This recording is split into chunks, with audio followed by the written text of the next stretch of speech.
ஆச்சி பாதாம் ட்ரிங்க். ஆச்சி பாதாம் ட்ரிங்க் ஒன்னு வாங்கினா ஒன்னு ஃப்ரீ. பத்திரிகையாளர் ஐயநாதன் இணைந்திருக்கிறார். வணக்கம் சார்.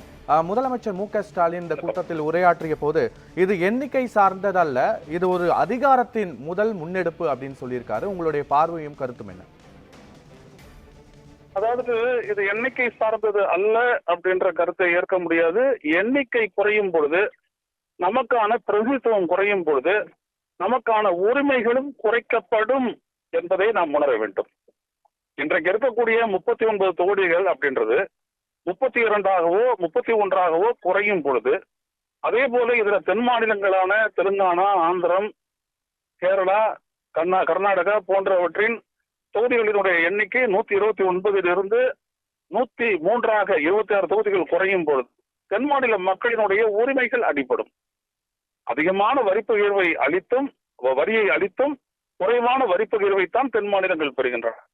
இப்படிப்பட்ட நிலையில் நாம் ஆட்சி அதிகாரத்தை நிர்ணயிக்கக்கூடிய அந்த பிரதிநிதித்துவ பலத்தை நாம் இழப்போம்.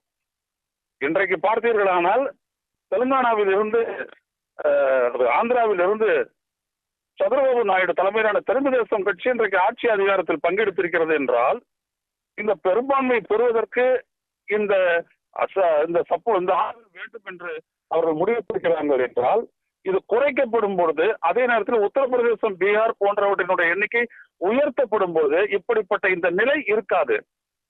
இதுதான் நான் ஒரு உதாரணத்தோட சொல்றேன். அப்போ வட மாநிலங்களில் இருந்து, அதாவது உத்தரப்பிரதேசம், பீகார், மத்திய பிரதேசம், ராஜஸ்தான், குஜராத், ஹரியானா, டெல்லி, இமாச்சல பிரதேசம், உத்தரகாண்ட் ஆகியவற்றினுடைய சத்தீஸ்கர் சேர்த்துக்கோங்க, இதெல்லாம் சேர்த்துக்கிட்டு அந்த மாநிலங்களில் இருந்து கிடைக்கக்கூடிய அளவிற்கான உறுப்பினர்களை கொண்டே ஒரு பெரும்பான்மை அரசை நிர்ணயிக்க முடியும், அமைக்க முடியும் என்கின்ற ஒரு நிலை ஏற்படும் பொழுது, அப்பொழுது தென் மாநிலங்கள் வெகு சாதாரணமாக புறக்கணிக்கப்படும். ஏன்னா உங்களால என்ன பண்ண முடியும்னு கேட்பாங்க. உங்களால என்ன பண்ண முடியும்?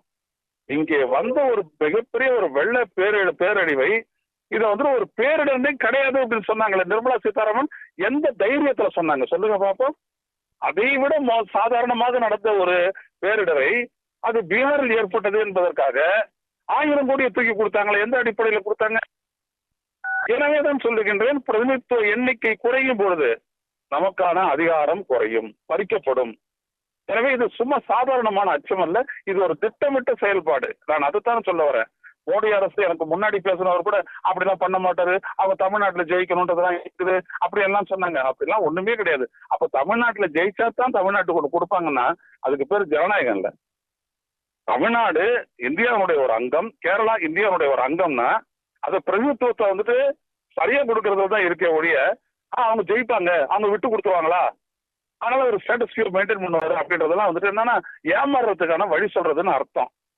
நம்ம திட்டவட்டமா புரிஞ்சுக்கணும் ஒரு விடயத்தை பொறுத்த வரைக்கும்.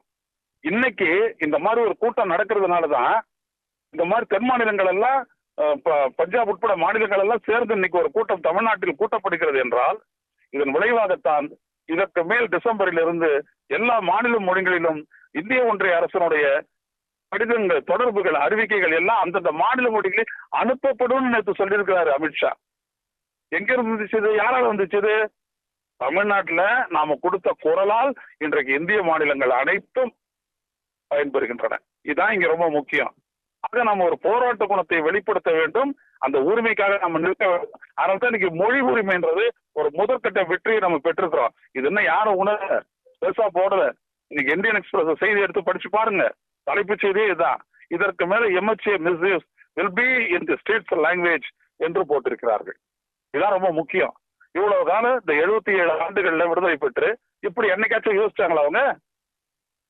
ஏன் இன்னைக்கு நடந்துச்சு? ஏன்னா தமிழ்நாடு அந்த மொழி வழி உரிமையை விட்டு தராமல் குரல் கொடுத்ததனுடைய விளைவு இன்னைக்கு குரலுக்கே இந்த மரியாதை போராட்டம் என்ன வரும்னு பாருங்க. எனவே இந்த விடயத்தில் இன்றைக்கு தமிழக அரசு முன்னெடுத்திருக்கக்கூடிய இந்த போராட்டம் மிக மிக முக்கியமானது. இதை நாம் ஆதரிக்க வேண்டும், இதனை தொடர்ந்து வலுப்படுத்த வேண்டும். அதுதான் இந்தியாவுடைய கூட்டாட்சிக்கு நலம் பயக்கும். கூட்டாட்சிக்கும் நல்லது, தமிழ்நாட்டிற்கும் நல்லது. தமிழன் எந்த போராட்டத்தை எடுத்து வெற்றி பெற்றாலும் அது இந்தியா முழுவதுக்கும் வெற்றி பெறும். எனவே தொகுதி மறுசீரமைப்பு, மறுவரையறை செய்வது என்பதில் நாம் எச்சரிக்கையாக இருக்க வேண்டும். அதற்கான வழிமுறைகளை மாநிலங்களோடு கலந்து ஆலோசித்துத்தான் எடுக்க வேண்டும். இப்படிலாம் நடக்காது, ஆனா அவர் ஒன்றும் செய்ய மாட்டாரு, இதுக்கெல்லாம் அரசியல் காரணம் இருக்கு அப்படிலாம் சொல்லிட்டு நம்மளுக்கு நாமளே மொட்டை அடிச்சு முகமூடி கொடுக்க கூடாது. நன்றி.